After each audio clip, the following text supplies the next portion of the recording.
ассалому алайкум бинандаҳои азизу гиромӣ, барномаи ахбор аст аз телевизиони Тоҷикистон. 20 июн президенти ҷумҳурии Тоҷикистон пешвои миллат муҳтарам Эмомалӣ Раҳмон ва раиси маҷлиси миллии маҷлиси олии ҷумҳурии Тоҷикистон раиси шаҳри Душанбе муҳтарам Рустам Эмомалӣ дар кӯчаи Ҷалол Икромии пойтахт бинои нави маъмурии корхонаи воҳиди давлатии шаҳри ҳушмандро мавриди баҳрабардорӣ қарор доданд.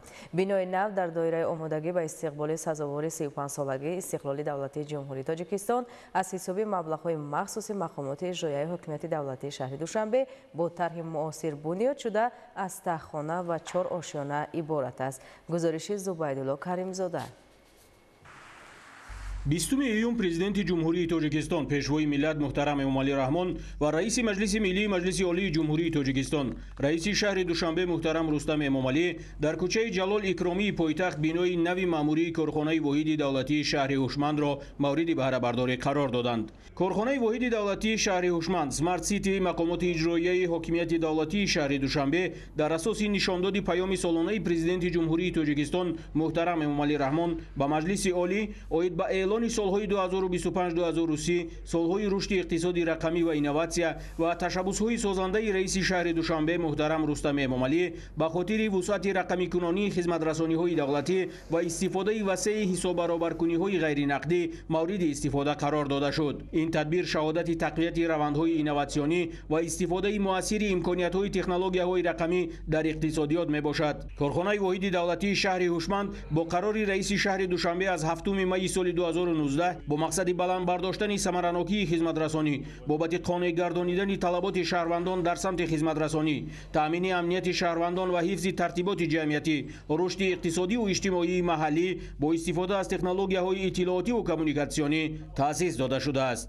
бинои нав дар доираи омодагӣ ба истиқболи сазовори 35-солагии истиқлоли давлатии ҷумҳурии Тоҷикистон аз ҳисоби маблағҳои махсуси мақомоти иҷроияи ҳокимияти давлатии шаҳри Душанбе бо тарҳи муосир бунёд шуда аз таххона ва 4 ошёна иборат аст ва дар он зиёда аз 200 нафар бо кор таъмин мегарданд. дар ин бино барои анҷоми босифати корҳои сохтмонӣ мутахассисони маҳаллӣ ҷалб шуда корҳои бунёдӣ мутобиқ ба талаботи меъмории миллӣ ва шаҳрсозӣ ба иҷро расидааст. бино дар масоҳати 6301 замин сохта шуда аз 94 утоқи корӣ, 4 маҷлисгоҳ барои 120 ҷойи нишаст, ошхона бо 60 ҷойи нишаст, маркази коркарди маълумот, маркази назоратӣ ва дигар ҳуҷраҳои ёрирасон иборат мебошад. тасмим аст ки маркази коркарди маълумот қобилияти нигаҳдории ҳаҷми калони маълумотро доро буда он бо насли нави технологияи иттилооти коммуникатсионӣ муҷаҳҳаз гардонида мешавад. барои нигаҳдории маълумот дар он зиёда аз 120 пойгоҳи ҳифзи иттилоот васлу насб карда мешавад. маркази назоратӣ бошад дар масоҳати 200 метри мураббаъ сохта шудааст ки дар он 35 нафар оператор, кормандони раёсати корҳои дохилӣ дар шаҳри Душанбе, раёсати бозрасии давлатии автомобилии шаҳри Душанбе ва ситоди ҳолатҳои фавқулода ва мудофиаи гражданӣ дар шаҳри Душанбе шабонарӯзӣ фаъолият карда амнияти шаҳрвандон ва назорати фаъолияти инфрасохтори пойтахти кишварро таъмин менамоянд. китобхонаи барҳавову муҷаҳҳаз ва толори машқварзӣ барои кормандон аз имкониятҳои дигари иншооти нав ба ҳисоб меравад. яке аз лоиҳаҳои шаҳри ҳушманд ин ҷамъоварии партовҳои сахти маишӣ дар шаҳри Душанбе аст ки дар ин самт ҳам мо дар якҷоягӣ бо бонки ҷаҳонӣ ҳамкориро идома дода истодаем. мо инчунин дар лоиҳаи едониш яъне ки рақамикунонии соҳаи маорифи шаҳри Душанбе, инчунин дар рақамикунонии соҳаи тандурустии шаҳри Душанбе кор ва фаъолият намуда истодаем. дар зиёда аз 150 муассисаҳои таҳсилоти миёнаи умумии шаҳри Душанбе барномаи дониш насб гардидааст. яъне ки тамоми рақамикунонӣ дар ин самт аз ҷониби корхонаи воҳиди давлатии шаҳри ҳушманд ба анҷом расидааст. дар самти нақлиёт яъне ки аз ҷониби корхона зиёда аз 510 адад троллейбус, таҷҳизотҳои GPS, таҷҳизоти санҷидаи сатҳи сӯзишворӣ, таҷҳизоти ба ҳисобгирии мусофирон насб гардидааст. аснои муаррифӣ тарҳу лоиҳаҳои тавассути корхона амалишаванда ба пешвои миллат муҳтарам Эмомалӣ Раҳмон иттилоъ дода шуд ки шаҳри ҳушманд сохторест ки дар асоси охирин назарияҳои рақамикунонӣ такмил ёфта идоракунии шаҳр бар пояи фановарӣ, иттилоот ва коммуникатсия ба роҳ монда мешавад. шаҳри ҳушманд ин консепсияи шаҳрсозӣ, ҳамгироии технологияҳои иттилоотӣ ва коммуникатсионӣ барои идоракунии инфраструктури шаҳр ба монанди нақлиёт, маориф, тандурустӣ, хоҷагии манзиливу коммуналӣ, амният ва ғайра мебошад. таъкид гардид ки ташкили иқтисоди рақамӣ, нақлиёти ҳушманд, тибби ҳушманд, таълими ҳушманд, рӯшноии ҳушманд, иқтисоди сабз, шаҳри сабз, харитаи электронӣ ва дар маҷмӯъ татбиқи бештар аз 20 лоиҳа дар шаҳри Душанбе дар доираи низоми шаҳри ҳушманд раҳандозӣ шудааст. рақамикунонии соҳаҳои маорифу тандурустии шаҳри Душанбе, насби сутунпояҳои алоқаи мобилӣ, амалисозии лоиҳаи иҷтимоии Wi-Fi, тарҳи идоракунии партовҳои сахти маишӣ ва коркарди он, таҳияи харитаи электронӣ, рақамикунонии соҳаи нақлиёти шаҳри Душанбе, нақлиёти ҳушманд, фаъолсозии шаҳри бехатар ва ғайраҳо аз зумраи корҳоест ки тариқи корхонаи воҳиди давлатии шаҳри ҳушманди мақомоти иҷроияи ҳокимияти давлатии шаҳри Душанбе дар ҳоли иҷро қарор доранд. тамоми маълумотҳои бозӣ на ҳукумати электронӣ мегӯем, дигар тамоми чизо агар ин набоша центри дата центри бако кор пеш намеравад. ин барои на танҳо барои шаҳр хуб аст, тамоми ҷумҳурӣ чӣ сохторе ки набоша барои истифода захира намудани маълумотҳошон ин ҳатмӣ дар кор. дар корхона барои анҷоми амалиётҳо тавассути технологияи иттилоотӣ беҳтарин мутахассисони ҷавон ки аксарияташон хатмкардаҳои муассисаҳои олии таълимии ватаниву хориҷӣ буда донандагони хуби забонҳои хориҷиву кор бо технологияи иттилоотӣ мебошанд, ба кор ҷалб гардидаанд. дар ҷаҳони муосири бо сурат тараққиёбанда фаъолият ва рушди тамоми соҳаҳои иҷтимоию иқтисодӣ бе истифодаи технологияҳои муосири иттилоотӣ тасаввур кардан имконпазир аст. мақсади таъсисёбии шаҳри ҳушманд баланд бардоштани самаранокии хизматрасонӣ бо истифодаи иттилоотии шаҳрӣ баҳри қонеъ гардонидани талаботи шаҳрвандон дар самти хизматрасониҳои электронӣ тавассути технологияҳои иттилоотию коммуникатсионӣ, таъмини амнияти шаҳрвандон ва ҳифзи тартиботи ҷамъиятӣ дар ҳудуди шаҳри Душанбе равона гардидааст. сарвари давлат муҳтарам Эмомалӣ Раҳмон пас аз ошноӣ бо имкониятҳои бинои наву замонавии корхонаи воҳиди давлатии шаҳри ҳушманд ва суҳбат бо мутахассисони соҳа ба роҳбарияти корхона дастур доданд ки ба хотири амалишавии самараноки лоиҳаҳои ҳушманд ва ба шаҳри инноватсионӣ табдил додани Душанбе ҷалби шарикони рушд ва сармояи дохилӣ васеъ ба роҳ монда шавад.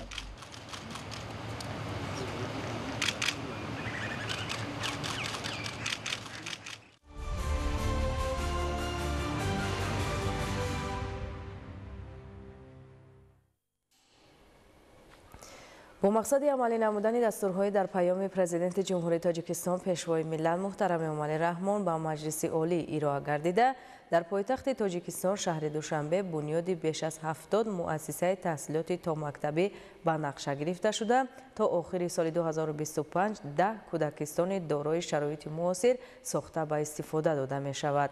муассисаи таҳсилоти томактабии Дурахшон аз зумраи иншооти ҷашни пойтахт маҳсуб мешавад ки 20 июн бо иштироки президенти ҷумҳурии Тоҷикистон пешвои миллат муҳтарам Эмомалӣ Раҳмон ва раиси Маҷлиси Миллӣ Маҷлиси Олии Ҷумҳурии Тоҷикистон раиси шаҳри Душанбе муҳтарам Рустами Эмомалӣ ба истифода дода шуд. гузориши Зоиша Тағоимуродзода ва Бобоалӣ Тағозода. 20 июн президенти ҷумҳурии Тоҷикистон пешвои миллат муҳтарам Эмомалӣ Раҳмон ва раиси Маҷлиси Миллии Маҷлиси Олии Ҷумҳурии Тоҷикистон раиси шаҳри Душанбе муҳтарам Рустами Эмомалӣ дар кӯчаи Маҳмадалӣ Қурбонови ноҳияи Исмоили Сомонии пойтахт муассисаи таҳсилоти томактабии Дурахшонро мавриди истифода қарор доданд. иттилоъ дода шуд ки бинои нави кӯдакистон дар доираи нақша чорабиниҳои ободонӣ бахшида ба 35-солагии истиқлоли давлатӣ ва тадбирҳои созандаи роҳбарияти мақомоти иҷроияи ҳокимияти давлатии шаҳри Душанбе дар муҳлати 15 моҳ ҷавобгӯи талаботи меъмориву шаҳрсозӣ бунёд гардида барои 300 кӯдак пешбинӣ шудааст. муассисаи таҳсилоти томактабии Дурахшон аз ҷониби соҳибкори ватанӣ Неъматулло Ҳаитов бо тарҳи муосир ва харҷи 20 миллион сомонӣ бо сифати баланд сохта шуда, дар вақти сохтмони он зиёда аз 100 сокини маҳаллӣ бо кор таъмин гардиданд. ин бино барои насли оянда хизмат мекунад. миннатдории худамро баён мекунам ба пешвои миллат президенти ҷумҳурии муҳтарам Эмомалӣ Раҳмон ва раиси шаҳрамон муҳтарам Рустами Эмомалӣ.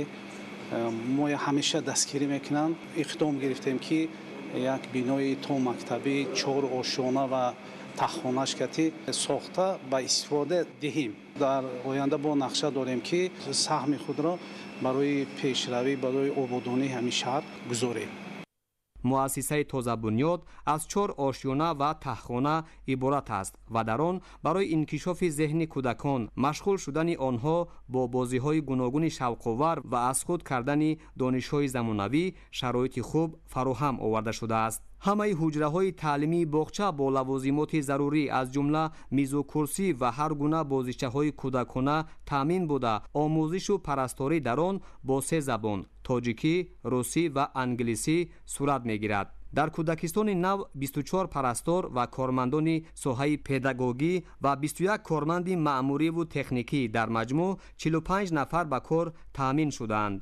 миннатдории худро ба муҳтарам ҷаноби олӣ ва ба раиси шаҳр мерасонем ки соҳибкоронро ҳам дастгирӣ мекунанд ва соҳибкорон саҳми худро дар ободонии шаҳрмон мегузоранд.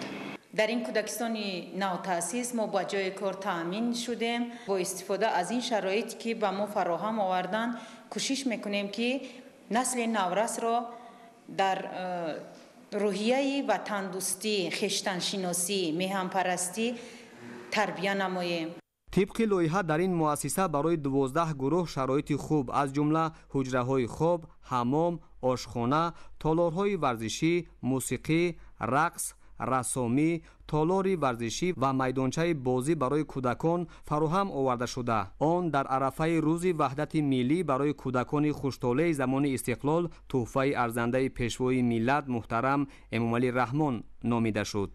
роҳбари давлат муҳтарам Эмомалӣ Раҳмон зимни боздид ба сифати корҳои иҷрошуда баҳои баланд дода масъулону омӯзгоронро барои тарбияи дурусти кӯдакон дар рӯҳияи хештаншиносӣ ва босаводу донишманд гардонидани онҳо ҳидоят намуданд. мувофиқи нақшаи генералӣ дар кӯчаи Маҳмадалӣ Қурбонови ноҳияи Исмоили Сомонӣ биноҳои баландошёнаи истиқоматӣ ва марказҳои савдою хизматрасонӣ бо тарҳи муосир қомат афрохтааст ва бунёди кӯдакистони замонавӣ дар ин ҷо барои ба таълиму тарбия фаро гирифтани насли наврас замина мегузорад. бо дастури пешвои миллат муҳтарам Эмомалӣ Раҳмон барои баланд бардоштани савияи дониши кӯдакон ва дар рӯҳияи хештаншиносӣ тарбия намудани онҳо теъдоди муассисаҳои таҳсилоти томактабӣ дар шаҳри Душанбе зиёд мешаванд.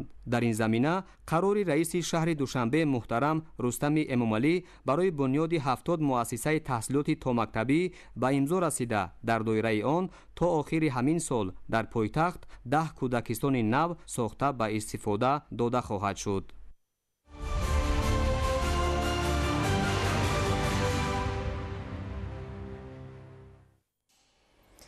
شرایط و امکانیات فراهم شده در مرکز تشخیص و طبابت و تعلیم دانشگاه ملی تاجیکستان که 20 ایون از جانب پرزیدنت جمهوری تاجیکستان پیشوای ملت محترم امامعلی رحمان و رئیس مجلس ملی مجلس عالی جمهوری تاجیکستان رئیس شهر دوشنبه محترم رستم امامعلی مورد استفاده قرار داده شد، همچون پایگاه مهم تجربوی و عملی فاکولت‌های طبی، فارماسیتی، شیمی و بیولوژی دانشگاه برای باز هم بلند برداشتن ملکه کسبی وارثان ارزنده سینا مساعدت می‌نماید. گزارش اسماعیل صاحب نظریان.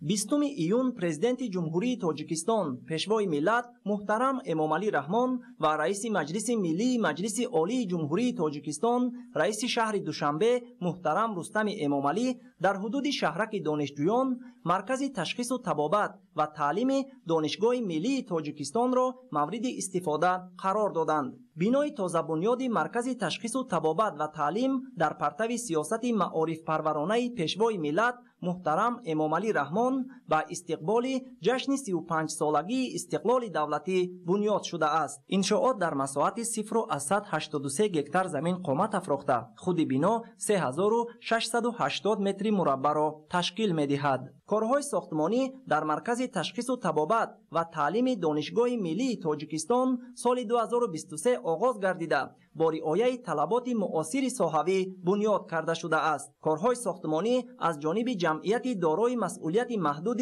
فیض جوانی سامان یافته از تهخانه و 5 آشیانه عبارت می باشد. صحن و اطراف بینای مرکز تشخیص و طبابت و تعلیم دانشگاه ملی تاجیکستان در مساحت 7000 متر مربع منفرش گردیده، همچنین آباد و سبزکاری شده است. در این انشاءات تالار مجلسگاه برای 60 نفر، 61 اتاق کاری و دیگر حجره‌های ضروری به مانند تشخیص رنگینی، توموگرافی رزونانس مگنیتی، تشخیص اولتراسادا، طبیب سیرایت‌شناس، دندانپزشکی، اورولوژی، جراحی، داروگذرانی، انستزیولوژی، خونگیری، تشخیص بیوشیمیایی، داروخانه و آزمایشگاه‌ها جای داده شده است. حجره‌های کاری و سنجشگاه‌ها با دستگاه و تجهیزات نسل نوی صحوی مجهز بوده. از این بعد برای گذرانیدن مشغولیت‌های عملی شرایط ضروری مهیا کرده شده است. در مرکز مذکور ما امکانیت داریم که نظریه رو با عملیه پیوست نموده برای پلان برداشتن صفت تحصیلات از خودکنی دانش‌های طبی دانشجویان شرایط و امکانیت‌های معاصر رو فراهم آوریم.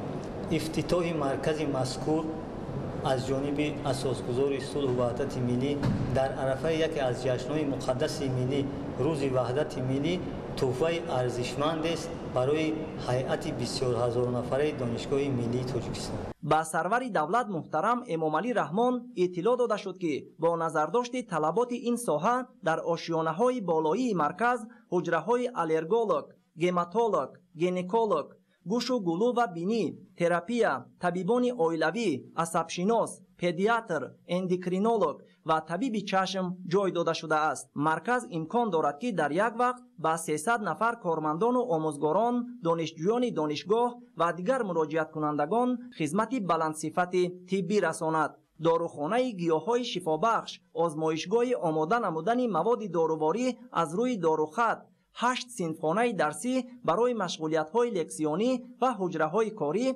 قسمت‌های علاهیده انشاءات می‌باشند. امروزها هیئت استادان و کارمندان فاکولته فارماسیفتی دانشگاه ملی تاجیکستان با مقصد عملی سازی دستور هدایت‌های پیشوای معظم ملت باید به رشد صنعت داروسازی وطنی و برنامه‌های دولتی در کافدرهای تخصصی فاکولته فارماسیفتی در سمت تهیه شکل‌های داروواری در اساس رستنی‌های شفابخش جمهوری تاجیکستان و زیاد نمودن نامگوی رستنی‌های اصلشان رستنیگی در جمهوری تاجیکستان کارهای علمی تحقیقاتی گذرانده ایستاده‌اند. ما با باوری کامل گفته میتوانیم که فاکولته فارماسیفتی دانشگاه ملی تاجیکستان میتواند برای تیار کردن کادرهای به بازار مهنت جوابگو و در تطبیق هدف چهارم ملی صنعت‌کنانی با سرعت کشور اینچنین برنامه رشد صنعت داروسازی در جمهوری تاجیکستان برای سالهای 2021-2025 سهامگذار باشد. شرایط و امکانیت‌های فراهم شده در مرکز منبع همچون پایگاه مهم تجربوی و عملی فاکولته‌های طبی، فارماسیفتی، شیمیا و بیولوژی دانشگاه استفاده برده شده و باز هم بلند برداشتن ملکه کسبی دانشجویان مساعدت می‌نماید. ضمن بازدید پیشوای ملت محترم امامعلی رحمان با صفت کارها بهای بلند داده و مسئولین برای آماده نمودن وارثان ارزنده سینا دستور و توصیه‌های مشخص دادند.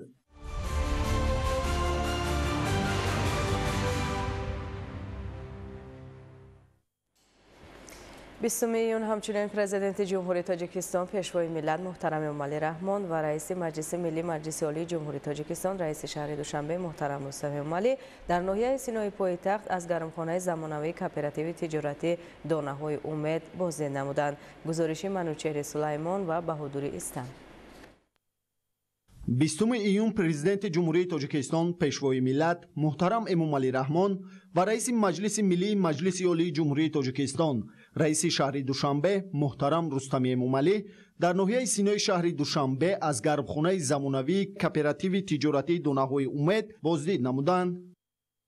گرمخانه مذکور در مساحت 1 هکتار زمین بنیاد گردیده تجهیزات و دستگاه‌ها برای پرورش سبزوات طبق تجربه نو از خارج کشور وارد کرده شده است. مقصد اصلی خواجگیداران در همه فصل‌ها تامین کردن اهالی شهر دوشنبه با سبزوات تر و تازه میباشد. با سرور دولت اطلاع دادند که گرمخانه مذکور دائم عمل کننده بوده حرارت معتدل داخل آن با اصول معاصر تامین کرده می شود. قبل از بادرینگ در گرمخانه پمیدار پرورش و حاصل آن به بازارهای شهر دوشنبه و اطراف پایتخت پیشنهاد گردیده بود.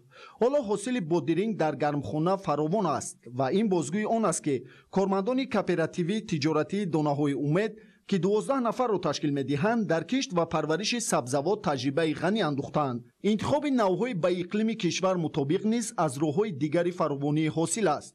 کارهای ساختمانی کوپراتیوی تجارتی گرمخانه دانه‌های امید سال 2024 آغاز گردیده. مقصد از آن زیاد کردن استحصال محصولات گوناگون تر و تازه در همه فصل‌های سال میباشد. گرمخانه اینواسیونی در اساس تکنولوژی معاصر که از جمهوری مردمی چین وارد گردیده است بنیاد یافته.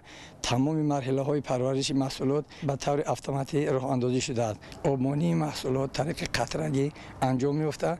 همچنین تأمین نیروهای مینرالی را نیز طریق آب کامپیوتر نظارت و تنظیم می‌نماید. با نظر داشتی طلبات زیاد به محصولات تر و تازه با طریق طبیعی پرورش یافته استحصال با اصول ارگانیکی در گرمخانه اینواسیونی راه اندازی شده است و در مدتی از 30 تا 40 روز بادرینگ پخته و به جمع آوری آماده می شود.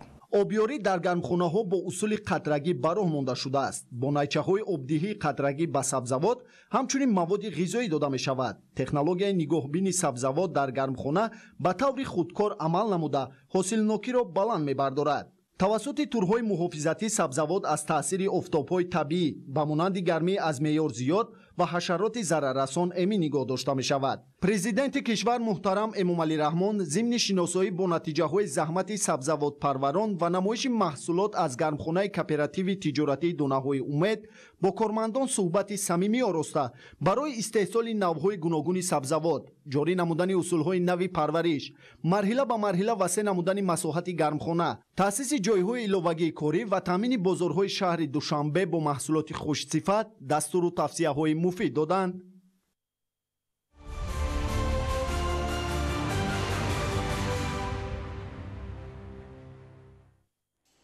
20 ایون رئیس مجلس ملی مجلس عالی جمهوری تاجیکستان رئیس شهر دوشنبه محترم رستم امامعلی در ناحیه اسماعیل سامانی راه اتومبیلگرد و بینای شعبه وزارت کارهای داخلی جمهوری تاجیکستان در ناحیه اسماعیل سامانی را مورد استفاده بری قرار دادند.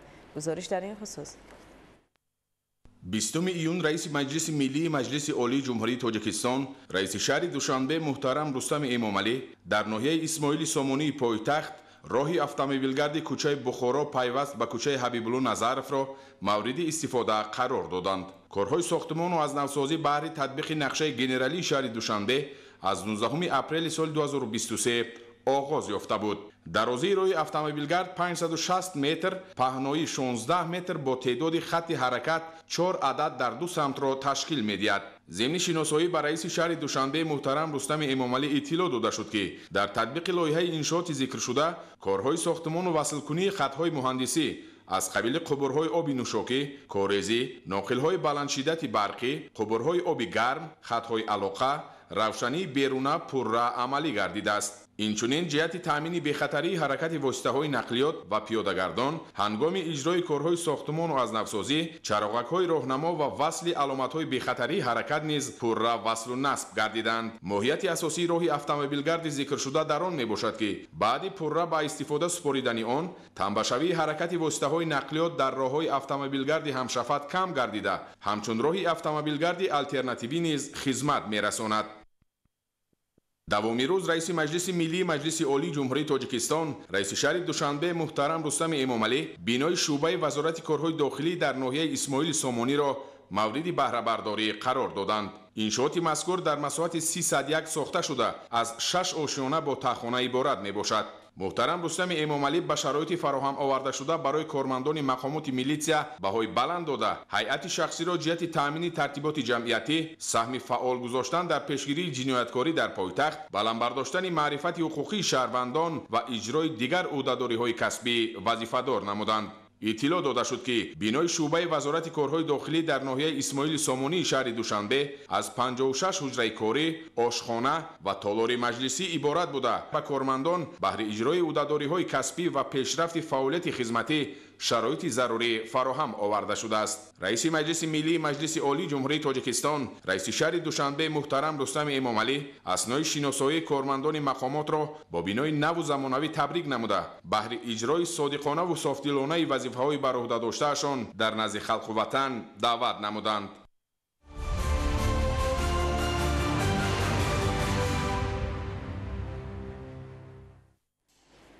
بیننده های گرامی، تلویزیون تاجیکستان انعکاسگر مهمترین رویدادهاست. با ما باشید.